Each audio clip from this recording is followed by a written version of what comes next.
Elle m'a demandé de venir vous entretenir un peu de Marie-Mère de la Charité chrétienne. Je dis bon, voilà, je viens et je regarde, je me rends compte qu'il y a beaucoup de nouveaux parmi vous. C'est une bonne chose. Ça veut dire que le corps d'un enfant de Marie-Mère de la Charité chrétienne est vivant. Et le temps que nous vivons est bien, ça tombe bien parce que nous venons le dimanche de Pâques dernier, nous avons vu que notre Seigneur est mort sur la croix le vendredi. Le dimanche, il est sorti vivant du tombeau. Et puis, pendant 40 jours, il est apparu au milieu de nous. Mais la particularité, c'est que tout le monde ne l'a pas vu. C'est seulement les privilégiés qui pouvaient le voir. Et j'ai réfléchi un peu sur la question. Je me suis dit, mais pendant qu'il était sur la terre au milieu de nous, tout le monde le voyait. N'est-ce pas? Vous pouvez aller à lui et tout ça. Et quand il revient dans son corps glorieux, tout le monde ne le voit pas. C'est seulement ceux qu'il choisit, des privilégiés, qui le voient. Ça veut dire que quand on vient dans le corps glorieux, c'est donc une apparition. On dit il a apparu à ses apôtres. Quand on apparaît, eh bien l'apparition se fait seulement, la vision est faite uniquement pour les privilégiés. Il y a beaucoup de gens qui disent oui, Marie est apparue, elle est apparue où? Mais elle est apparue ici, à une privilégiée. À l'autre, elle a apparu à une privilégiée. Elle n'a pas apparu à tout le monde. C'est seulement Bernadette Soubirou qui l'a vue là-bas. Elle seule. Et les gens croient que c'est Marie. À Fatima, c'est pareil. C'est les petits-enfants là qui l'ont vue. N'est-ce pas? Eh bien, ici, comment ça s'est passé? Est-ce que ici, Chantal, notre sœur, ce qu'elle dit est digne d'intérêt? C'est ce que nous allons essayer de démontrer ce soir un peu. Pour que nous croyons, parce qu'on ne peut pas prier si on ne croit pas. Vous comprenez? Alors, celui que vous priez, il faut que vous soyez sûr que ça, là, c'est vrai. La femme, Chantal, quand elle parle, il faut que nous soyons sûrs que ce qu'elle dit est vrai. Alors, qu'est-ce qui va nous édifier dans cela? Vous savez, beaucoup de gens la connaissaient avant. Peut-être pas vous, mais beaucoup d'entre nous la connaissaient. Au moins, ils sont venus ici construire cette maison-là. C'était deux jeunes gens qui étaient venus des études et qui avaient commencé à travailler ici, mais ils étaient mariés en Belgique, mais seulement civilement, n'est-ce pas? Ils avaient leur mariage civil en Belgique, ils sont venus, ils ont commencé à travailler, ils ont décidé de construire une maison, celle-là. Bon. Et puis à un moment donné, vous savez, hein, les relations entre hommes et femmes, il y a les hauts et les bas. À un moment donné, ils avaient eu quelques difficultés. Et puis il y avait des problèmes ici en Côte d'Ivoire. Vous savez, la crise de 2004. Vous vous souvenez que à l'hôtel d'Ivoire, on avait tiré sur un enfant, pour ceux qui... Hein, vous avez oublié? Voilà. Donc à l'issue de ça, là, les Blancs là, ont eu peur. Elle aussi, elle a eu peur. Elle a donc demandé à son mari de se mettre à l'abri avec les enfants en Belgique, chez elle. C'est ce que le monsieur Florent a accepté. Elle est donc partie en Belgique. Elle est partie en Belgique. Mais, arrivée là-bas, elle a réfléchi, elle dit, un pays comme ça, là, loin de chez moi, là, où on tue les gens, je ne me sens pas en sécurité. Et puis le monsieur là, lui-même, parce qu'il me traite là même, mon cœur est content un coup, mon cœur n'est pas content toujours. Est-ce que je ne vais pas revoir notre relation? Un jour, elle prend son téléphone. Ce que je dis, c'est un témoignage qu'elle a donné. Hein. Quand elle est allée au Cameroun, c'est filmé. C'est passé dans les réseaux, sur nos réseaux sociaux. Comme il y a beaucoup de choses qui passent, vous ne l'avez pas lu. Mais moi, j'ai lu ça pour vous. Alors, je vous en rends compte. Alors, elle prend son téléphone. Florent, tu m'excuses, hein, mais j'ai envie qu'on divorce. Quelqu'un a dit, c'est arrivé là-bas, hein?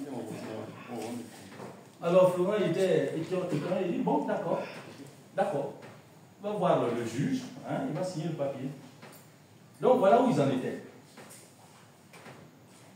Et puis, comme elle est partie, elle n'avait pas grand-chose à faire. Un matin, sa maman lui dit, écoute, voici ma boîte à bijoux, prends-la, tu vas faire le tri. Les bijoux qui sont usés, là, tu les mets de côté, on va les jeter. Ceux qui sont bons, on verra, on va les garder. S'il y en a dedans qui te plaisent, tu les prends. Elle a fait ce travail méticuleusement. Elle a sélectionné ce qu'il fallait jeter, ce qu'il fallait garder, et puis elle n'en a pas eu à prendre dedans. Quand elle est venue, elle a présenté le résultat de son travail à sa maman. Sa maman regarde dans les bijoux à jeter là. Eh bien, elle trouve qu'il y avait une médaille de Notre-Dame de Lourdes à l'intérieur. Elle dit, mais tu veux jeter la médaille de Notre-Dame de Lourdes?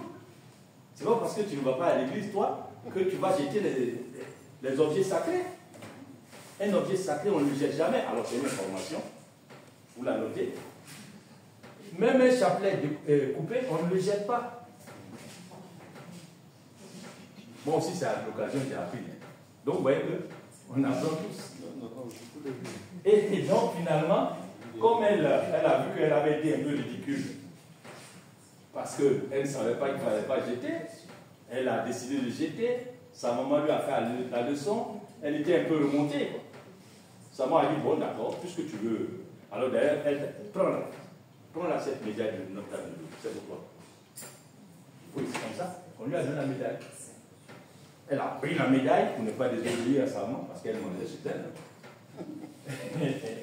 Elle a pris la médaille, elle l'a mise dans sa poche, et quand elle est entrée dans sa chambre, elle a ouvert le tiroir qui était le plus éloigné, le plus bas. Elle a jeté la médaille. Vous voyez, ceci pour vous dire que Dieu, quel que soit ce que nous sommes, il nous choisit. Il ne regarde pas nos bonnes œuvres pour nous choisir. Il nous choisit. Et s'il ne t'a pas choisi, c'est que ce n'était pas toi. Donc il n'y a pas de jalousie, il n'y a pas de jalousie dans ça. Voilà. Je vois certains qui disent, oui, pourquoi elle voit Marie mais la charité chrétienne et moi je ne la vois pas. Hein? Pourquoi moi je suis prête, je prie tous les jours, Marie mène la charité chrétienne, et puis c'est chez elle là, elle qui vient difficilement à l'église, c'est chez elle qu'elle apparaît, et chez moi elle n'apparaît pas. Il faut leur dire, il n'y a rien dans la jalousie. Et donc, je poursuis l'histoire. Donc, elle a jeté la médaille, vous voyez, dans le tiroir. Réveiller les voisins, parce que l'histoire est très belle. Il faut écouter ça. C'est la base de notre foi ici. Si on ne connaît pas ça, si on n'a pas entendu ça, notre cœur ne peut pas se soulever pour Marie-Mère la charité chrétienne. Or, ce soir, je veux que vos cœurs se soulèvent pour Marie-Mère la charité chrétienne. C'est du cœur que naît la foi. Et la grâce que vous venez chercher ici, eh bien, c'est la foi que vous avez qui vous la sert. Vous comprenez? Alors, je vais vous parler, laissez-moi vous parler un peu de ça. C'est ça, il faut parler. Et donc, pendant qu'elle a mis cette médaille loin d'elle, elle s'est débarrassée de la médaille. Sa maman ne sait pas qu'elle l'a remise là-bas. Et puis son fils devait passer le bac. Il vient la trouver. Maman, j'ai besoin des documents pour faire passer le bac. Elle se met à chercher les documents. Les papiers, elle les a mis à côté. Hein. Elle les cherche partout dans la chambre. Elle panique. Elle cherche ses papiers parce qu'il faut que l'enfant passe le bac. Et pendant qu'elle cherchait, quand elle a ouvert le tiroir, là où elle avait mis la médaille, elle a même oublié qu'elle a mis la médaille là-bas. Quand elle a ouvert le tiroir, elle a eu le sentiment que quelqu'un a parlé dans son dos. Prends-moi et mets-moi. Elle se retourne, elle regarde à la porte, il n'y a personne. Mais comme elle n'y croit pas, les blancs n'y croient pas. Si c'était noir, il allait croire. Comme elle n'y croit pas, elle a fermé le tiroir et puis elle n'y a même pas pensé. Elle a continué à chercher. Au bout d'une semaine, elle revient, elle ne trouve pas les documents. Hein. Elle revient, elle ouvre le tiroir et là, elle entend, mais au lieu de t'agiter, Je te demande de me prendre et de me mettre à ton cou. Si c'était nous là, vous comprenez, on va y on va prendre la poudre d'escampette, n'est-ce pas? Mais je vois encore son geste qu'elle a fait. Elle a pris la médaille dans sa main gauche. Et elle lui dit, toi là, si c'est toi qui me parles, je n'ai pas de chaîne. Tu veux que je te mette à mon cou? Comment tu veux que je te mette à mon cou?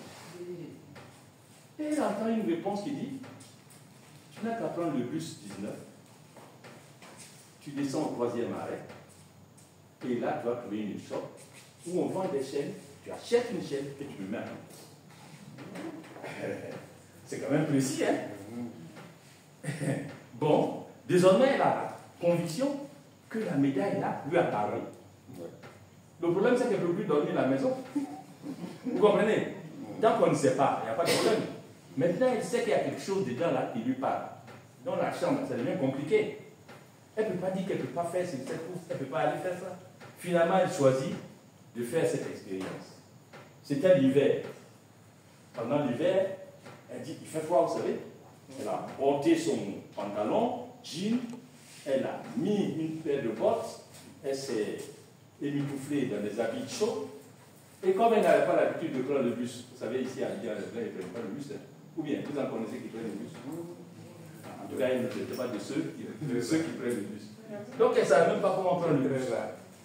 Elle dit, comme j'avais pas, elle-même lui dit, comme je n'avais pas l'habitude de prendre le bus, eh bien, elle a dû se renseigner certainement. Et puis, finalement, elle a pris le bus 19. Elle a compté soigneusement les arrêts. Au 3e arrêt, elle est descendue. Elle descend, il y a une shop à côté. Elle entre dans le shop, et bien, il y a des chaînes qu'on vend. Elle en prend une, et elle met la chaîne là-dessus, et elle la met à son cou. Et puis, du coup, la chaîne rien on ne lui parle plus. Elle était contente. En plus, comme elle avait demandé à son mari la permission de se libérer de lui, elle porte jean, elle a commencé. À l'époque, elle était. Vous voyez, non? Elle porte jean, elle a fini de faire ses enfants, et voilà, nous deux. Aïe. Elle, 15 jours, elle passait, elle ne s'est même pas rendue compte que c'était devant une église. Elle passe devant une église, elle entend encore cette voix, cette chienne qui lui parle, qui lui dit, entre. Jusqu'ici, c'est la chienne qui lui parle. Et c'est une voix qu'elle entend. Elle n'a pas dit c'est maman Marie, hein. Retenez ça bien. Parce que nous, ici, dès qu'on entend une voix, c'est Jésus. Dès qu'on entend une voix, c'est maman Marie. Là aussi, une autre fois, je viens de vous donner un exemple de voix qu'on entendait en Côte d'Ivoire beaucoup. On allait là-bas en mission.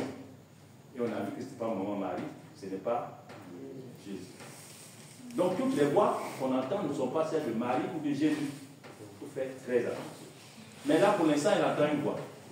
La voix lui dit, entre dans l'église. Elle dit, aïe, moi je ne suis jamais entré dans l'église. Pourquoi je vais entrer dans l'église?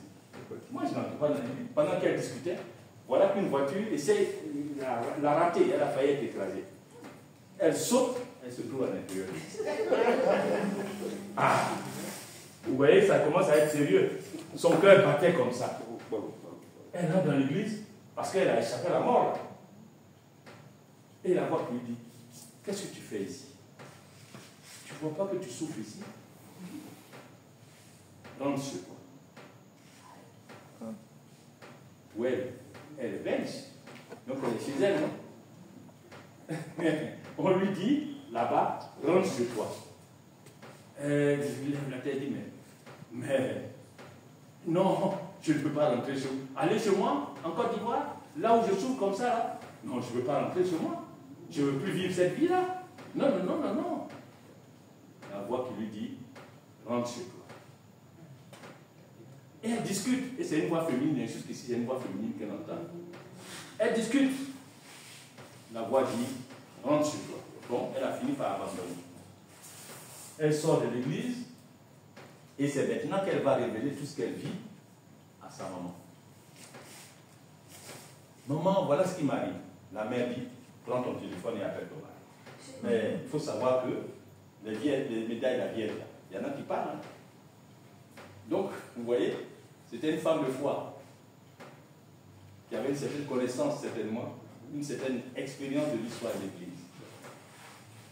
Elle dit non, non, non, non, non, je ne peux pas l'appeler parce que ça fait longtemps que je ne l'ai pas appelé. Si je l'appelle, qu'il me jette. Vous voyez, c'est le français belge. Ça dit qu'il me raboue, qu'il me renvoie, qu'il me braque.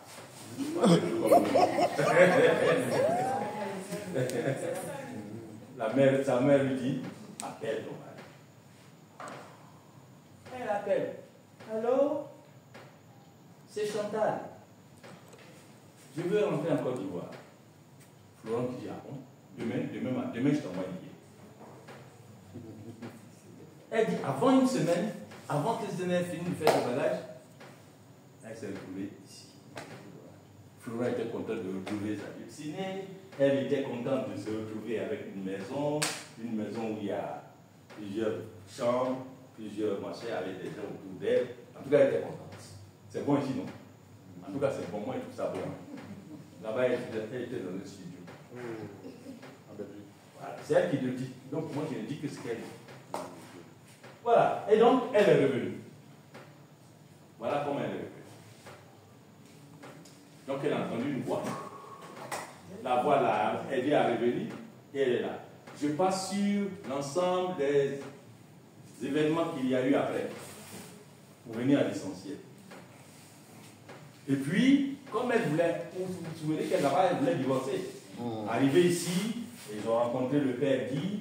Le père Guy les a aidés progressivement. Ils se sont mis d'accord. Et puis un jour, ils ont décidé d'aller se marier. Et ce mariage a eu lieu à Guitry, où officiait le père Guy. Guitry, c'est une ville de Côte d'Ivoire. Et c'était le 15 août 2005. Jusqu'ici, ça n'a rien à voir. C'est une voix qu'elle a entendue. Tout le monde entend des voix. Parmi vous, là même, il y en a qui ont entendu des voix. C'est pas vrai? Moi, je n'ai jamais entendu voix. Hein. Donc, ce jour-là, ils se marient, ils étaient contents. Hein? Le bonheur était grand. Le père a bien organisé les choses. Les petits plats ont été mis dans les grands. C'est ça? Ou bien les grands dans les petits? C'est la même chose. En tout cas, ils ont bien mangé. Ils ont fait la fête. Et puis l'après-midi, ils ont pris congé de leurs autres. Et les voici rentrés. Où est la maison grande là? Il était ici deux. Hein? C'est la maison. Le blanc. Où est le blanc? Couple. Les couples, voilà, c'est comme ça. Les enfants, ils étaient en Belgique. Vous voyez, non? Voilà. Et donc, ils arrivent. À partir de ce moment-là, il y a un certain nombre de choses qui vont se passer. J'ai oublié que, de vous dire, j'ai sauté cela exprès. Pendant leur vie, pendant leur cheminement, il y avait des choses bizarres. Elle entendait des voix, elle avait des visions. Et puis, ils ont été obligés d'appeler un pasteur pour venir regarder un peu la situation. Vous voyez, non? Bon. C'est ici qu'on est serré, là. On ne se tourne pas vers le prêtre. Hein. On va chercher le pasteur pour venir faire l'exorcisme. C'est pas ça? C'est pas comme ça que vous auriez réagi aussi. En tout cas, moi, j'aurais réagi peut-être comme ça aussi. Bon, mais tous les trucs comme ça, ils ont fait. Et le pasteur était venu. Ils ont fait l'exorcisme jusqu'à minuit. Bon, il y a une voix qui est sortie de Chantal qui disait « Je suis l'esprit de mort et de discorde ». Donc, ce qui la fatiguait là-dedans, là, c'était l'esprit de mort et de discorde. J'ai été obligé de revenir un peu en arrière pour que vous compreniez bien. Donc, il y avait dans les couples, vous savez quand il y a des problèmes là, c'est qu'il y a beaucoup de choses qui peuvent être à la base. Et chez eux là, c'était l'esprit de mort et de discorde. Et après donc cet épisode d'exode, qu'on appelle ça, de délivrance, c'est à partir du moment que Chantal a décidé d'aller à l'église. Donc jusqu'ici, elle n'allait pas à l'église. C'est après la séance de délivrance qu'elle a décidé d'aller à l'église. Mais, pour la délivrance du pasteur qu'il avait délivré là. Voilà, elle a décidé d'aller dans l'église de sa fille, qui certainement était de la même obédience que celle du pasteur. Ces informations, vous les trouvez dans le petit livret de Florent. Genèse d'une apparition. Voilà, je vous en donne quelques idées pour que vous puissiez l'approfondir et le lire. Et donc, ce dimanche en question, la première fois, Chantal va aller au culte. Elle est partie au culte avec sa soeur, avec sa fille. Sa fille s'appelle Pascal, la fille est née de Florent. Et Florent, lui, comme il est catholique, il est allé chez les catholiques à NDI. Voilà comment s'est opérée la première relation avec l'église. Ce couple. Enfin, Florent, lui, il allait déjà à l'église, certainement. Et donc, arrivé là-bas, ce jour-là, pendant le culte, elle entend une voix. Cette fois-ci, c'était une voix d'homme. Donc, vous voyez que ce n'est pas forcément une voix de femme qu'elle entend toujours. C'est une voix d'homme qui lui dit, qui lui pose la question. N'es-tu pas baptisé? Bon, oui, je suis baptisé. Et la voix qui poursuit, il dit, c'est ici l'église de ton mari? Il dit, non, non. Mais comme elles sont indépendantes, les femmes, la plupart d'entre vous êtes indépendantes maintenant de nous, non? Elle dit, non, non, elle est libre d'être où elle veut, quoi. C'est ça? Hein, Rosalie? C'est ça. Et quand elle a dit non, non, la voix qui reprend, n'est-ce pas cela l'esprit de discorde? Et donc, le mot discorde a fait tilt dans sa tête, puisqu'elle savait que le démon s'appelait esprit de discorde et de mort. Donc elle a entendu ça, elle a pris ses bagages pour se lever pour sortir de l'église. La voix qui lui dit non, ne te donne pas un spectacle. Mais je ne veux plus te voir ici. Vous voyez, ça veut dire que ça nous ouvre une fenêtre sur l'importance de la messe. Ou même du culte. Pendant la messe, pendant le culte, il faut éviter de perturber la messe. Donc la voix lui a dit non, mais je ne veux plus te voir ici. Et naturellement, ce jour-là, quand elle est sortie du culte, qu'elle est rentrée à la maison, elle a couru voir Florent. Hé Florent, tu sais ce qui s'est passé à l'église? Elle a raconté son histoire. Et Florent était content de la récupérer. Il dit, bon, écoute, donc maintenant tu viens aller à NDI. Et c'est ce qu'ils ont commencé à faire. Et donc Florent pensait que c'était fini. N'est-ce pas? Et elle aussi, ils ont commencé à aller là-bas. Mais en même temps, les problèmes de la famille n'ont pas cessé. Il y avait des problèmes tout le temps, jusqu'à ce que le père Guy intervienne. Et je vous ai un peu raconté ça, jusqu'à ce qu'on arrive alors, à la date du 15 août, où ils vont célébrer leur mariage chrétien, catholique, à Guitry, célébré donc, ils ont présidé donc par la messe présidée par le père Guy. Et le 15 août, quand ils ont fini la messe, ils ont fini le mariage, ils sont rentrés le soir. Et notre histoire va commencer ce jour-là. C'est ce jour-là, pendant qu'ils étaient en train de bavarder le soir à la maison, ils étaient en train de déviser tranquillement sur les événements de la journée, que Florent va constater qu'elle saignait. Il essuie le sang. Au début, il n'a pas compris ce que c'était. Il a essuyé le sang. Il a pensé qu'elle s'était blessée sans se rendre compte. Il a essuyé le sang avec un coton. Il dit qu'il a jeté le coton. Et ils ont continué de bavarder. Quelques minutes après, il y a encore du sang. Il regarde. Il y avait du sang sur les paumes, l'eau de la main, et du sang sur les pieds. Alors Florent lui dit, voilà, tu as les plaies de Jésus, tu as les clous de Jésus. Et elle dit, oui, maintenant, tout est clou de Jésus comme maintenant. Quoi. Mais il a paniqué, Florent. Il prend son téléphone, vous savez comment notre frère il est direct. Il a appelé le curé. Il dit, moi je ne comprends pas. On s'en va chez toi, on fait mariage, et quand j'arrive ici, il y a des événements. Le père dit, mais quel événement? Le premier événement, c'est celui-ci. Quand ils sont arrivés, Florent était au salon. Elle est montée pour se laver.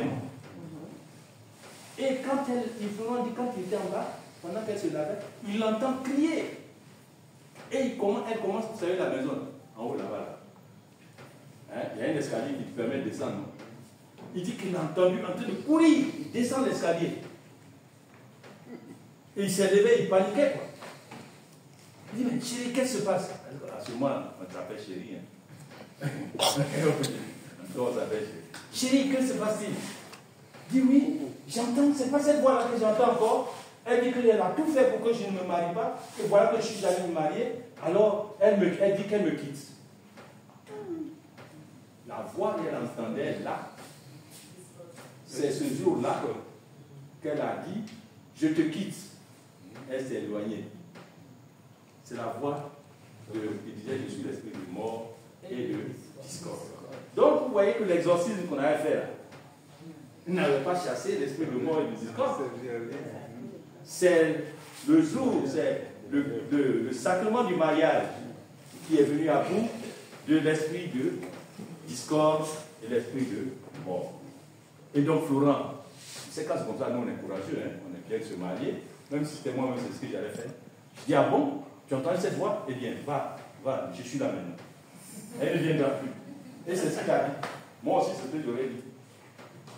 Quand elle est montée se laver, c'est là qu'il commence à se poser des questions. Il dit, mais c'est pas possible. Je vais marier, je vais épouser la fille des gens, là, et puis elle devient folle de ma main. Et c'est là qu'il va prendre le téléphone. Non, il n'a pas pris le téléphone, il a commencé à s'interroger. Et quand il a vu le sang couler partout, cette fois-ci, il ne pouvait pas dire, il ne pouvait pas tenir. Il prend son téléphone et il appelle le curé. Le père dit. Il dit, mon père, le père a posé la question, alors vous êtes bien arrivé, comment ça va? Il dit, non, ça va pas. Ça va pas du tout. Il dit, qu'est-ce qui se passe? Il dit, voilà. Donc il raconte l'histoire de la voix qui s'éloigne, et puis après, maintenant, voilà qu'elle saigne, et donc le père lui a posé plein de questions pour savoir un peu de quoi il s'agit. Et puis, finalement, il a conclu, bon, comme vous venez de vous marier aujourd'hui, vous savez, hein, les voix du Seigneur sont nombreuses. Allumez donc les sièges, et puis mettez-vous en prière. Moi, je suis curé ici, samedi, je viendrai là. Voilà comment s'est terminée leur conversation ce jour. Alors évidemment, Florent a allumé un siège avec son épouse. Ils ont commencé à prier. Alors il nous rapporte que quand ils ont commencé à prier, alors le sang a commencé à jaillir. Oui. Alors les photos, si on était préparé, je vous aurais montré des images. Il y a des images réelles de ça. Et ça, beaucoup parmi nous ont vu le sang quand ils sont arrivés ici. Qui a vu Chantal saigner? Il n'y en a pas parmi vous? À part les photos? Eh bien, je vais vous raconter mon histoire. Parce que moi, j'ai vu. Quand je suis arrivé ici, c'est Jean-Jacques qui m'avait invité. Jean-Jacques, c'est celui qui nous fait chanter le Magnificat à deux voix. Là. Vous voyez, non? Jean-Jacques, c'est notre frère, c'est notre ami. Il est au ciel, hein? Il n'est pas chez les gens. Là où il n'y a pas de lumière. Voilà. Et donc, Jean-Jacques m'a dit qu'il était responsable du renouveau charismatique. À chaque fois, il m'invitait, viens au renouveau. J'ai dit, moi, là, vraiment, c'est bon pour vous, mais moi, ça ne m'arrange pas beaucoup. Bon, c'est bien, hein? Écoutez, moi, je ne vous dis pas que ce n'est pas bon, hein? C'est bon. Mais c'est moi seulement, là. Ça ne fait pas trop mes affaires. Hein? Quand il arrive, vraiment, ça me fatigue un peu. Et puis, un jour, je me trouvais, on était du même conseil paroissial à la cathédrale. Il dit, Richard, à chaque fois que je te dis, tu ne viens pas, non? Est-ce que tu veux voir Dieu en action? Je dis, ah oui, bien sûr. Il dit, bon, vendredi, viens, tu vas voir Dieu. Il me prend. Moi, j'habitais le plateau. Au plateau. Il me prend. On voyage haut, on n'arrive pas. On tourne haut, on tourne. Et ici, là, j'étais jamais venu, je ne connaissais même pas le coin. Arrivé devant la porte là, je le vois entrer par cette petite porte là où on entre. C'est par là qu'on entrait. Je le vois entrer dans une petite porte. Mais moi, déjà, dans la rue, je sentais l'odeur du sang humain. Est-ce que si c'est vous, vous allez entrer? Vous n'avez pas entré, non? J'ai dit, mais Jean-Jacques m'amène là. Bon, à l'époque, il n'y avait pas les soirs qu'on connaît maintenant là. C'était moins connu. J'ai dit, mais Jean-Jacques m'amène là. Il dit, mais tu as dit que tu veux voir Dieu en action? Viens! Oh. Et puis il rit, il dit, bon, tu n'es pas courageux. Viens pas Dieu en action. Bon, j'ai regardé, après j'ai attrapé mon cœur. Mais le sang, l'odeur qu'on sentait, c'était le sang humain. Je me suis mis pointé devant là-bas. À l'époque, il n'y avait pas de vitre. Il y avait juste, ici, regardez bien, une porte d'entrée. Et là, c'était un mur. Et ici, on mettait le bougeoir. Le bougeoir qui était là-bas, et était ici. Et puis, je suis finalement, il était devant. Je l'ai suivi. Mais je suis pas entré. Hein. Je suis monté me mettre là-bas sur l'escalier. À l'époque, bon, j'étais toujours banquier, je portais cravate, j'avais les mains en poche, je suis arrivé, je me suis mis là-bas pour les regarder. Et devant le bougeoir, il y avait un monsieur qui était à genoux, d'Acosta. D'Acosta était à genoux devant le bougeoir.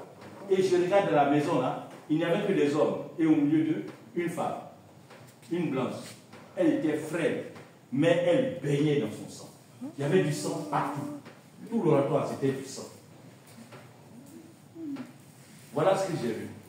Et moi, je pensais que c'était des gens qui étaient à un rituel. J'ai dit, bon, Jean-Jacques ne connaît pas. Monsieur là, je vais le mettre en prison. Et je me suis mis là-bas. Et j'ai dit, je vais voir. Je ne dormais pas, hein. J'ai ouvert mes yeux pour regarder. Et j'ai regardé jusqu'au bout. Elle rampait à un moment donné au milieu des gens. Elle attrapait les mains, les pieds des gens. Et elle priait. Elle priait en baba baba araméen. Ce que je ne voulais pas. Je suis venu trouver ça ici. Bon, comme c'est le premier jour par politesse, je suis resté. Et puis, je crois qu'au milieu d'eux, il y avait un prêtre. Je crois que c'est le père Aquan. Là, au milieu, là où il y a la chaise, il y avait un prêtre. Le père Aquan était là. Bon, moi, je me suis mis là-bas. Et puis, à un moment donné, elle était, pour moi, hein, elle s'est vidée de son sang. Puisque elle était devenue tellement faible qu'elle s'est affalée. Je dis, ah, ces gens ne me connaissent vraiment pas. Hein. Moi, j'aime parler. Hein. En tout cas, j'aimais parler. Maintenant, là, je ne sais plus. Et donc, quand elle s'est affalée, je me suis dit, mais ils vont se précipiter pour aller chercher un médecin ou bien? Non, j'étais tranquille. Personne ne bouge. Elle est restée comme ça peut-être 5-10 minutes dans cette position. À un moment donné, j'ai vu sa main à bouger légèrement. Comme ça, imperceptiblement, mais comme j'avais les yeux fixés sur elle. Et en ce moment, ils se sont précipités. Ils sont allés chercher un grand livre là, sur lequel, avec des feuilles blanches, plus un bic. Ils sont venus, ils ont déposé là. Mais elle n'était pas réveillée. Hein. Et puis, je vois la main qui attrape le bic pendant qu'elle dormait. La main qui commence à faire des dessins. C'était des hiéroglyphes. Vous connaissez les hiéroglyphes, non? Donc je dis, c'est araméen là, elle a fait là. Elle veut nous traduire ce sur. Oh, et puis après, la main a commencé à glisser sur le papier. À l'époque, elle avait ses deux bras, la main droite. La main glissait comme ça. Et les écritures sortaient. Je dis, hein? Il dit, je vais voir Dieu en action, mais là, je crois que je commence à être servi. À l'époque, je prenais des cours de Bible. Et j'étais assez avancé. C'était le père Cadet. Et j'étais à ma 6e année avec lui. 6e année. Donc j'étais quand même assez informé. Quand elle a fini, le bic est tombé. Donc ça veut dire qu'elle n'était pas réveillée. Ils ont laissé encore 5 minutes. Après, elle-même a essayé de se lever. Elle n'a pas pu. Elle s'est encore affalée. C'est là qu'ils sont venus ramasser les florins. Et ils sont passés par la porte là-bas, là, pour l'amener, j'imagine, dans la maison. Et puis le papier sur lequel il avait mis, là, il y avait du sang partout sur le papier. Ils ont pris le papier, ils ont remis au père Aquadan. Le père Aquadan l'a lu une fois, 2 fois, ouais, j'ai bien retenu, hein, 3 fois. Et puis après, il dit, bon, c'est bon, vous pouvez le lire le message. Et j'ai compris que c'est comme ça qu'il recevait les messages. Et donc, ce message, on le lit. Je me rends compte que la femme n'allait comprendre la Bible jusqu'à, même dans son sommeil, elle écrit à la Bible. Parce que ce qu'elle a dit était tout à fait évangélique. Alors, j'ai commencé à dire, mais Jean-Jacques, tu vas faire voir Dieu en action. Le lendemain, je suis venu ici à 8h du matin. Parce que je voulais aller jusqu'au bout. Moi, je suis déterminé. Hein. Moi, si tu as parlé avec moi, là. Ah, il faut te battre, il faut te lever tôt. À 8h, j'étais ici. Bonjour monsieur, hier j'étais là, j'ai vu comment vous avez prié. Mais est-ce que c'est la première fois que vous recevez un message comme ça? Je ne sais pas ce qu'il a pris de Florent. Il m'a regardé, il n'a rien dit. Il est entré dans sa maison. Il est sorti, il y avait un carton de manuscrits. 2 cartons de manuscrits. Il est venu, il les a déposés devant moi. Il n'a rien dit. J'ai passé la journée jusqu'à midi à lire les manuscrits. Après, j'ai dit, mais est-ce que ça t'ennuierait que je les mette en ordre? À l'époque, le groupe qui dirigeait l'oratoire, la Vierge les avait chassés. Vous voyez, quand on fait parler on nous chasse. Et il y a un message qu'elle a donné pendant que j'étais responsable de l'oratoire où elle disait voulez-vous que je dissolve votre groupe comme je l'ai fait pour votre prédécesseur? Ce message existe. Donc, eux là, le secrétaire s'appelait Marx, c'était une fille à Thiers. On est allé à Jean-Jacques pour la décider à venir, parce qu'il n'y avait personne. Elle n'est jamais venue. Le motif c'était que sa fille venait d'accoucher, elle s'occupait de l'enfant, et après elle va venir. Elle n'a jamais mis le pied ici. Et donc, j'ai pris les cartons, et c'est comme ça que j'ai commencé à saisir les messages, et c'est comme ça qu'on a commencé à avoir une suite chronologique des messages jusqu'à récemment. Cette année, je n'ai pas encore mis en ordre, je le ferai. Donc voilà un peu comment nous recevons les messages ici. Mais qu'est-ce qui nous dit que c'est Marie qui parle à cette dame? Je vous ai dit, quand elle s'est mariée, elle saignait. Hein? Il y avait donc du sang partout. Et comme elle enseigne à Paul Langevin, il ne faut pas que ses patrons voient le sang. Comprenez? Elle risquer de perdre son emploi. C'est l'heure. De toute façon, dans 10 minutes, on aura fini. Et donc, un matin, elle est partie au cours, donc elle s'arrangeait pour cacher ses plaies, pour ne pas que quelqu'un voie. Un matin, elle va au cours, à l'école, et la même voix, la voix des dames, là, lui dit, depuis là, je te parle à ton oreille, mais tu ne m'as jamais vu. Viens à la grotte la plus proche, je vais me monter à toi.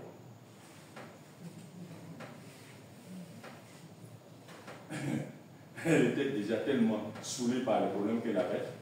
Elle ne voulait pas. Elle voulait se marier. Et voilà qu'elle a des plaies partout. Elle saigne. Elle ne sait même pas comment gérer ça. Et puis c'est la femme là, hein, qui lui encore la fatigue parce que pour qu'elle ferme sa classe pour sortir. Comprenez, c'était compliqué pour elle. Donc, à la première sollicitation, elle n'a pas répondu. Elle dit après, il y a une deuxième sollicitation. Elle a voté en touche. Mais la troisième sollicitation, c'était une voix douce et ferme à laquelle on ne peut pas dire non. Alors, elle s'est levée, elle a fermé sa classe, elle a pris les clés de sa voiture, à l'époque elle conduisait, et puis elle cherche la paroisse la plus proche et elle tombe sur quelle paroisse? À Biétry, c'est Notre-Dame. Est-ce que ce n'est pas prémonitoire ça? Vous voyez, non? Voilà. Et elle arrive à cette grotte de Notre-Dame d'Afrique. À l'époque, elle n'était pas comme maintenant là. Maintenant, ils ont tout modernisé, ils ont mis des toits et tout ça. À l'époque, c'était des arbres. Il y avait la grotte, certes, mais c'était un beau jardin avec des arbres partout. Elle arrive, d'après ce qu'elle nous dit, la femme lui a donné un rendez-vous là, il n'y a personne. La grotte est vide, Et vous connaissez votre soeur Chantal? Elle dit, mais comment? Tu as des foutaises, toi? Je suis dans ma classe en train de travailler avec tous les risques que tu me fais prendre et je viens à ce rendez-vous et tu n'es pas là. Moi, je n'aime pas ça. Elle était en train de tempêter dans ce sens lorsque, subtilement, une main très douce se pose sur elle et l'invite à s'asseoir. Voilà. Et cette main, c'était qui? Une femme de couleur blanche. Oh, qu'est-ce qu'elle était belle! Oh, qu'est-ce qu'elle était belle! Et elle était toute de blanc, vêtue. Elle était vêtue de blanc. Elle se retourne et la première parole que cette femme lui dit, c'est nous qui te parlons dans ta tête. Tu as été choisi par nous depuis le ventre de ta mère pour être l'instrument à travers lequel nous nous adressons aux Africains. Alors, si vous aviez noté cette phrase, vous allez voir le sens. Ça, c'est la base, le fondement de la mission de celle qui vient à nous. Tu as été choisi depuis le ventre de ta mère pour être notre instrument à travers lequel nous nous adressons aux Africains. Vous avez entendu, non? Est-ce qu'elle a dit que c'est pour s'adresser au monde entier? Alors je répète. Vous trouvez cette phrase-là dans le livret de Florent. Donc je ne vais pas répéter, vous allez acheter. C'est pas vrai? Achetez-le et lisez-le. Vous comprenez? Et donc, elle, sagement, elle s'assoit. Et avec cette femme, ils ont une conversation qui dure 45 minutes. Donc, elle ne peut pas avoir rêvé. Ce n'est pas une bâchette. Ils sont bien ensemble. Il la touche. Elle le touche. Et il la voit. Elle le voit. Elle la voit. Vous comprenez? Et ils se parlent. Alors, la première question que Chantal va poser, d'après vous, c'est laquelle? Pourquoi moi? Vous voyez, donc elle n'a pas changé. Hein? Pourquoi moi? Je suis blanche, moi. Pourquoi c'est moi qui dois parler? Qui dois parler? Vous choisissez de parler aux Africains. Vous aurez réagi comme ça aussi, non? Mais en tout cas, c'est comme ça qu'elle a réagi. Et la réponse qu'on lui a donnée est celle-ci. Les Blancs, tes parents, ont tellement fait du mal aux Africains que le couple que tu formes là va être un témoignage indiquant au monde entier qu'il est possible que les Blancs et les Noirs s'entendent pour vivre en paix. En gros, j'ai caricaturé, mais c'est ça. Hein? Voilà. Mais toujours est-il que la conversation a duré 45 minutes. Au bout des 45 minutes, Chantal savait exactement tout ce qu'on va lui demander à faire en Afrique. Et on lui a même dit que son mentor serait le père Pio. Et donc, qu'au sortir de cette conversation, il fallait qu'elle se précipite à la librairie pour se procurer le livret du bon père Pio. C'est pas vrai, pas Pio, c'est ça. Il dit oui, c'est vrai. Bon, c'est ça. Et donc, voilà un peu que la boucle est bouclée. La dame qui entendait une voix dans ses oreilles a maintenant eu une vision de la personne qui lui parle. Et donc, c'est ce qui boucle la boucle. Parce que quand quelqu'un te parle, tant que tu ne l'as pas vu, tu ne le connais pas, hein, il te parle, tu entends, mais tant que tu ne l'as pas vu, tu ne peux pas certifier que c'est telle ou telle personne. N'est-ce pas? Ainsi est-il des voix que nous entendons. Est-ce que les voix que vous entendez, celles qui vous interpellent, est-ce que vous voyez les personnes qui vous parlent? Tant que vous n'avez pas vu la personne, vous ne pouvez pas dire c'est Jésus ou c'est Marie. N'est-ce pas? Alors il faut qu'on quitte dans ça. Parce que je sais que nous, à notre problème, c'est ça. Quand nous prions, on a l'émotion. Mais c'est le socle d'émotion. Ça ne va pas plus loin. Et ça ne mérite pas une plus grande interprétation. Mais quand vous vous mettez dans la position de Bernadette Soubirous, elle voit une dame et cette dame lui parle. Elle pose la question à la dame, comment vous appelez-vous? Qui êtes-vous? Et la dame lui dit, je suis l'Immaculée Conception. Et Bernadette, elle ne savait pas ce mot. Et c'est comme ça qu'elle bouge, elle se précipite sur son curé pour dire, la dame a dit qu'elle s'appelle l'Immaculée Conception. Et le curé bondit. Ah bon? Alors là, ça c'est sérieux. Vous voyez, non? Et il se précipite. Mais nous ici, depuis qu'elle est venue, vous savez combien de signes qu'elle a donné? Une foultitude de signes. Des signes se sont produits ici, devant nos pères de l'Église. La première délivrance qu'il y a eu dans le lieu ici, dans cet oratoire, à l'issue de cette délivrance, tout le monde est tombé malade. Tout le monde a été hospitalisé. Et pour Chantal, les médecins ont fait les radios et ont diagnostiqué une occlusion intestinale. C'est ça, non? Occlusion ou occlusion? C'est occlusion. Ah, ouais, donc vous m'aidez. Ouais, c'est ça une causerie, hein, c'est des choses. Une occlusion intestinale. Ils ont même fait des radios.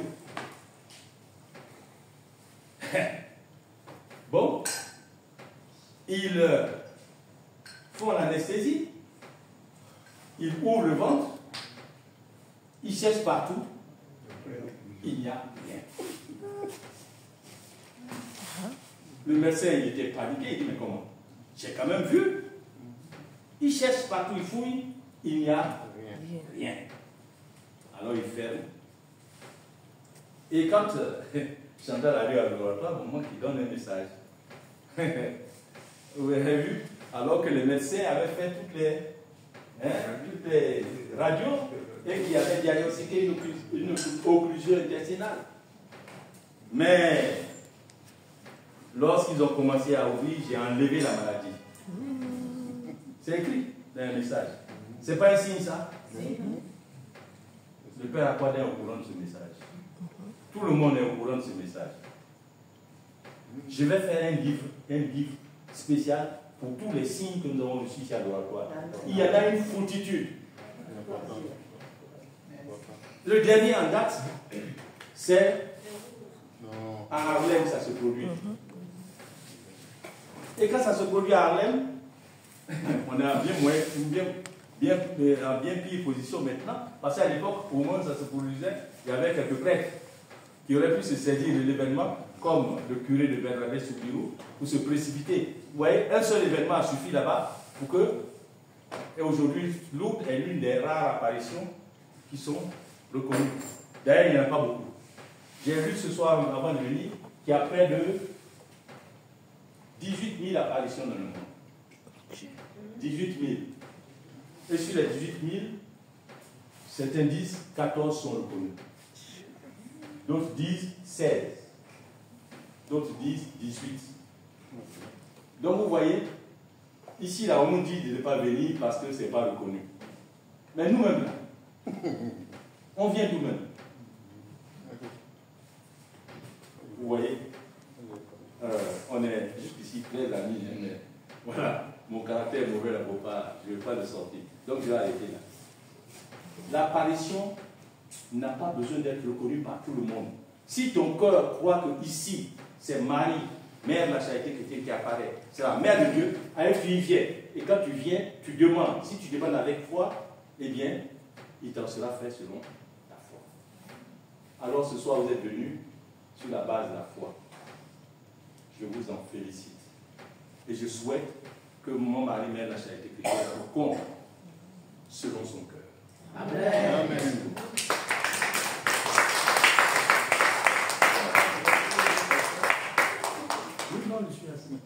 Bon, maintenant que j'ai fini de parler, je vous ai montré la base pour dire qu'ici, la femme qui est ici, là, Elle s'appelle Marie, mais elle était habillée en blanc. Alors la deuxième question, la première question, je vais répondre. Celle que Chantal a vue, elle était habillée en blanc.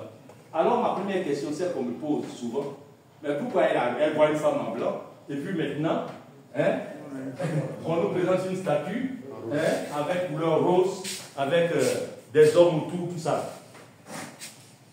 Je vous ai dit que elle avait commencé maintenant qu'elle a vu la Marie, qu'elle-même est convaincue que c'est la mère de Dieu qui lui parle. Elle était devenue enthousiaste. Elle a commencé à prier ardemment. Florent nous dit que le livret de Pas de Dieu qu'elle avait acheté, rapidement, elle connaissait les prières. Oui, ça dit c'est quelque chose qui l'a dépassé. Il dit, mais moi je connais ma femme, elle n'était pas aussi douée à retenir les choses. Mais là, elle est devenue super intelligente. Et ça l'a frappé. Et donc maintenant, tous les soirs, elle priait. Il priait, en tout cas, il priait, mais lui de temps en temps, mais elle priait. Alors elle nous raconte qu'un soir, pendant qu'elle priait, la femme qu'elle a vue là-bas, maintenant elle la connaît, non? La femme qu'elle a vue là-bas s'est présentée devant elle. Mais dans cette tenue, avec cette posture. Ma fille chérie, prends un papier et puis fais un croquis de moi. Ça, c'est la conversation entre la mère et sa fille. Elle s'est précipitée à aller chercher un papier. Vous savez, elle est enseignante. Les enseignants du primaire, vous savez, ils savent dessiner. Enfin, c'est des bruits pour savoir dessiner. Mais elle s'est dessinée. Elle a pris le papier et elle a fait un croquis de ce qu'elle voyait. Quand elle a fini, la mère lui a dit, c'est très bien ma fille. Vous allez me dire, comment un croquis peut donner ça? C'est ça, non? Très bien. Alors je vais vous donner un exemple. Vous voyez Saint-Michel? C'est comme ça il apparaît ici. Et Saint-Michel ici, la même chose s'est produite. Prends un dessin et dessine-moi. Et pendant ce temps, au moment où ça se passait, j'étais encore responsable. Donc, je connais. Donc, j'ai suivi ça. Je ne peux pas vous mentir. Donc, je vais parler de ça. L'autre, là, je n'étais pas là. Pour le moment mariage, je n'étais pas là. Mais ça, là, j'étais là. Je vais raconter ça pour vous dire que c'est possible. Et donc, elle a pris son papier, elle a fait un dessin de Saint-Michel. Après, la Vierge lui dit, bon, vois mon fils, ton mari, voilà, c'est lui qui est l'ouvrier du service, vois mon fils, ton mari, et demande-lui de trouver un portraitiste, il va faire un portrait de moi. Ça a donné ceci pour Saint-Michel. Mais pour mon mari, ça a donné un tableau qui est en haut. Pour ceux qui montent au-dessus de cette maison-là. Il va falloir qu'un jour vous le descendiez pour le voir, pour que les gens le voient. Ça a donné un dessin qui est en haut. Et c'est avec ce tableau, cette icône-là, que les gens ont commencé à prier au début. Un jour, la Vierge vient, elle dit à ma fille, c'est très bien, mais je veux qu'on fasse une image de moi. Demande à mon fils de trouver un sculpteur pour faire une statue de moi. Alors Florent dit, il s'est promené et il s'est trouvé à Benjerville. C'est le sculpteur qui a fait l'image de mon mari, mais la charité chrétienne. Et comme je n'étais pas là, moi, pour certifier ce que je suis en train de vous dire, j'ai pris mon camion, j'ai cherché l'adresse du sculpteur et je suis allé là-bas. Je lui ai posé la question. Toi, comment ça s'est passé? Alors c'est le sculpteur qui me raconte. Alors c'est le témoignage, ce qu'il m'a raconté là. Il a raconté aussi, je crois il y a un film qui est sur TV, MCCTV. Voilà, MCCTV. Ngoran. Voilà, il a le témoignage. Alors si vous voulez, faites-en un film, on va le vendre ici, les gens vont acheter. Hein? Voilà. Et vous ne vendez pas cher. Demandez à Padre Claude, il ne fait pas cher. Si c'est vous seulement, là, ça va coûter cher. Donc, le sculpteur me dit, je n'ai jamais eu autant de problèmes qu'avec cette statue. J'étais là, un monsieur qui est venu, il m'a montré un dessin. Bon, comme j'ai l'habitude de faire des statues de Vierge, la Vierge Marie, ça ne me posait pas de problème. Donc, j'ai fait des preuves, j'ai fini de grosses œuvres.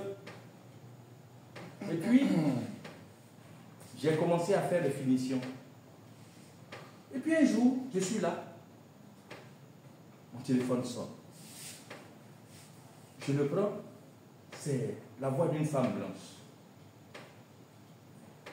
Mon mari dit que de toute façon tu fais sonner là. C'est pas comme ça, hein. Lui, son nez n'est pas comme ça. Le monsieur n'a jamais vu. Il dit, mais madame, à qui est l'honneur?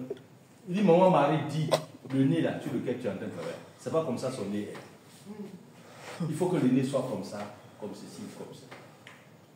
Après, quand il est arrivé sur les bras, il dit, non, non, non, non, non. Les bras là, c'est pas comme ça, hein. Elle est ici, hein. Elle téléphone. Et lui, il a mangé. Non, non, non, non, non, non, non. Mon bras, le bras, c'est pas comme ça. Hein. Le bras doit descendre tendrement, hein, sur la tête du monsieur, du bonhomme. Il est bon. Voilà. C'est comme ça, il y a un bon français, on fait ça. Et c'est comme ça que progressivement, il a pu finir le gros œuf. Mais le clou vient être à venir. Quand il a fini le gros œuf, lui, dans sa tête, eh bien, les vierges qu'il fait sont habillées en bleu ou en blanc, ou bien. Quand il a fini, il a commencé à badigeonner ça en bleu et en blanc. Il dit par là, qui t'a dit que ma mère est habillée en bleu et en blanc? Elle dit qu'elle est habillée en rose. Il faut y enlever ça, et puis mettre rose. Le monsieur dit, mais où tu as vu une vierge? Il discute. Il dit, mais moi, j'ai jamais fait une vierge. Il dit, c'est comme ça, il faut le faire. Voilà comment ça s'est passé. Et puis progressivement, ils sont arrivés à la mouture qui est là, que vous avez devant vous, qui représente Maman Marie, Mère de la Charité chrétienne. Et comme c'est une apparition, quand elle descend avec son corps glorieux, qui peut passer à travers les murs, à travers... C'est pas ça? Bon. Alors, pour se rendre disponible, présente auprès de nous, afin que nous puissions la serrer dans nos bras, nous puissions lui parler, alors cette statue est un peu le siège qu'elle s'est offert. Quand elle vient, elle se loge dedans. Pendant que vous avez chanté le chant Marie, avant de commencer, non? Vous n'avez pas chanté. Vous avez chanté un peu. Bon, vous avez dû chanter, mais ce n'est pas grave, elle est là. Elle est là. Donc quand elle vient, elle s'installe dedans. Je vous le dis pour que vous croyiez que quand vous venez là, quand vous arrivez devant la porte là déjà, ce n'est pas une statue que vous voyez. Il y a beaucoup de gens qui sont venus ici qui ont rendu des témoignages. Il y en a qui, dès la porte là-bas, voient son bras se lever pour dire, je t'attendais, viens, viens ma fille. Ou bien viens mon fils, ça arrive aux hommes aussi. Hein. Voilà. Et il y en a quand ils arrivent, qu'ils se serrent contre elle, ils sentent la peau d'un homme, de l'être humain. Il y en a qui sentent son cœur battre. Bon, moi je n'ai pas eu ce privilège-là. Mais je crois qu'elle est là. Et comme je crois, souvent il me fait selon ma foi. Alors je vous demande de croire aussi. Et c'est comme ça que cette statue nous a été donnée, à l'issue de ce dessin. Maintenant, si vous avez des questions, vous me dites. Merci. Enfin, peut-être deux questions, parce que ça voulait. Le temps. Misère à méditer. Oui. C'est un témoignage. Je me suis jeune. Bonne Marie, enfant de Marie-Mère, c'est un témoignage. Te mettre en face. Des gens de la forêt. Et donc, nous, dans la forêt, il y a des plantes qui poussent. Et ça pousse selon les circonstances. Et il y a des plantes qui poussent au bord de l'eau. Et sont fréquentes. Les femmes peuvent faire des ateliers à côté de la côté. quand on faisait l'oratoire, on faisait les aménagements ici, M. Laurent et moi, j'ai dit, mais je donne l'idée, on peut mettre ici, là, on fait un terre plein, puis on plante des fleurs dedans. J'ai dit, ça c'est une bonne idée. Donc on a planté des fleurs, toutes sortes de fleurs. Entre ces fleurs que vous voyez là, qui sont là, vous voyez. Et donc on a planté, toutes les fleurs se font, toutes. Hein. Et je suis là seulement, toutes les fleurs seulement qui ont réussi à pousser. Et donc je me suis dit, d'accord. Et une fois, j'ai appris qu'un monsieur de Guillaume, témoin de Jéhovah, est venu ici. Il dit que notre sanctuaire là, il y a une eau, une source qui coule en dessous de ce sanctuaire, spirituellement. Hein. Moi, je ne crois pas de moi. Et puis, je me suis aperçu, chers frères, on va chercher les témoignages de la présence de la Vierge Marie à New York. Elle est un témoignage qui est ici. Après, vous allez venir vous voir. Sous cette table-là, pousse une plante. Et cette plante-là ne pousse au bord de l'eau. Dans les forêts, au bord de l'eau. Les femmes prennent cette plante-là, même ces filles-là pour attaquer. Ça pousse au bord de l'eau. Pour nous dire, nous prouver qu'effectivement c'est un sanctuaire. La Vierge est là. Que de l'eau coule en dessous de ce sanctuaire. Cette plante-là ne pousse au bord de l'eau. Elle a poussé seule là. Cette table-là. Et il y a une troisième plante encore qui pousse, qui vient vers là. Elle est là, je l'ai observé. C'est un paysage. Cette plante, elle pousse au bord de l'eau. Et depuis ce temps, moi, ma foi a grandi, a augmenté. La Vierge Marie est là. Nous sommes dans un sanctuaire, un lieu vrai. Ce n'est pas du n'importe quoi, ce n'est pas du hasard, ce n'est pas du mensonge, c'est un lieu vrai. Heureux ceux qui croient. Vous qui êtes là, vous êtes des bienheureux. Il y en a ceux qui doutent encore, moi je vous en prie, informez-leur, on ne va pas à Louvre ou on appelle ça déjà aux États-Unis, pour voir la fleur, mais notre témoin, notre preuve est là, sur nous, à l'oratoire ici. Dites-leur qu'il y a un témoignage de la vérité de ce que nous venons faire ici même à l'oratoire. Une plante qui pousse à l'oratoire, qui pousse au bord de l'eau, des eaux. Elle pousse là. Après, elle a mis la fleur. Ce n'est pas quelqu'un qui l'a planté, elle a poussé seule. On a essayé de mettre des fleurs autour, elles ont tous crevé, ces fleurs-là. Et j'ai dit à Madame Da, veillez sur ces fleurs-là, nettoyez cette fleur, elle avait donné un contribué. Je crois qu'elle s'en occupe. Voilà un peu mon témoignage, je vous en remercie. Merci beaucoup. Foi et amour. Dieu est là. Vrai. On a Dieu dans le vrai. Voilà. Ça va? Une question. Une deuxième question. Merci beaucoup pour l'échange, le témoignage. Ce n'est pas une question, c'est une audience. Nous te remercions. Nous sommes heureux que nous entendons, je veux dire, ce qui s'est passé à l'oratoire, l'historique, tout ce que maman donne, tout ça. La doléance serait que de temps à autre, on revienne sur ces choses. De temps à autre, on revienne sur tous ces témoignages, sur vraiment toutes ces grâces, pour ne pas dire tout ce que maman nous enseigne, la particularité, parce qu'aujourd'hui, on rentre dans une routine, plus ou moins dans une routine. Il y a beaucoup de nouveaux, il y en a même qui ne sont pas nouveaux comme moi, mais on n'a pas forcément connu. Quand on lit, ce n'est pas évident de... Alors quand des personnes sont là, des personnes clés pour nous faire revivre la chose, ça fortifie la foi et ça nous donne de vraiment aller encore beaucoup de l'avant. Donc qu'on soit vraiment quelque chose de... Qu'on revienne là-dessus, parce qu'on est vraiment entré dans une routine comme à l'église. Et c'est vraiment ce qui nous a amené là, qui nous importe, on est là en plus, alors que ce n'est pas ça. C'est vraiment, ici c'est un lieu d'édification. Donc on revienne sur les particularités, sur tout ce qu'on a. Il y a tellement de choses, mais on a vraiment laissé, et ce n'est pas bon. Merci. Et voilà, c'est une demande que nos responsables ont notée. Nous sommes disponibles. Notre rôle, c'est d'évangéliser, de faire connaître Marie et la charité chrétienne et la faire aimer. Et nous n'avons pas où on nous aime. Merci beaucoup. Ce qui est certain, c'est qu'au Milavé, nous allons nous arranger très souvent pour avoir au moins tant d'enseignements. À chaque fois, c'est pour approfondir notre foi, pour savoir que ce que nous faisons au Milavé, c'est pas du bidon, c'est quelque chose de très solide. Et c'est une grande prière, d'autant plus que la Vierge est toujours là et que son Fils à côté est toujours présent. C'est pour ça que nous avons vraiment beaucoup de grandes choses. Nous vivons beaucoup de grandes choses. Il faut croire pour le voir. Il y a beaucoup de gens qui ont témoigné de beaucoup de choses qu'ils ont vécues au cours de l'année. Alors,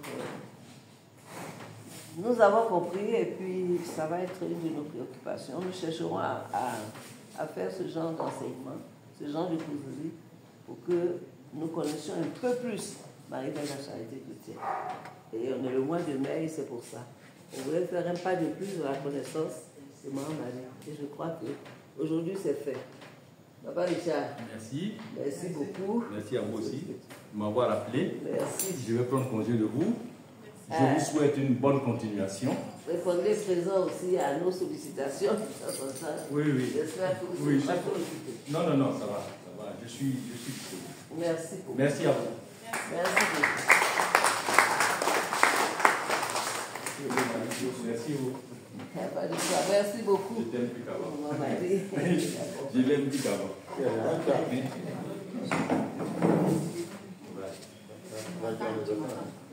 Amour. Qualité avec Marie. Amour. Qualité avec Marie. Alors nous allons commencer à entrer dans la prière directement. Mais avant d'entrer, on va dire, le temps des témoignages, nous l'avons eu déjà en même temps.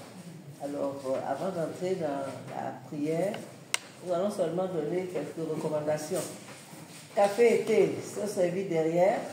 Le mieux, pour ne pas perturber la prière, c'est d'éteindre ou bien de mettre sous vibreur tous les portables. Maintenant, sachez aussi que, je vais résumer en gros, sachez que vous êtes à la prière, que c'est un combat, et donc vous serez tenté de dormir. Le malin, il est là pour ça.